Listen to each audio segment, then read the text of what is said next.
মা, বাবা, রতন কাকু মাংসগুলো ফেরত নেয়নি, উল্টো আমাকে অপমান করে। ছোট লোক ফকিন্নির বাচ্চা বলেছে।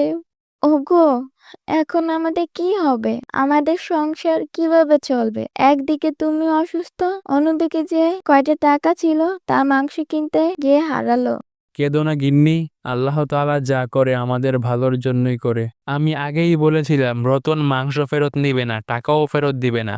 ওগো, এখন তাহলে আমাদের কি হবে? এই বৃষ্টির মধ্যে আমরা কি খাবো? নাকি না খেয়ে আমাদের মরতে হবে? না খেয়ে মরতে হবে না। আসমা, তুই একটু এদিকে আয় তো। বলো বাবা।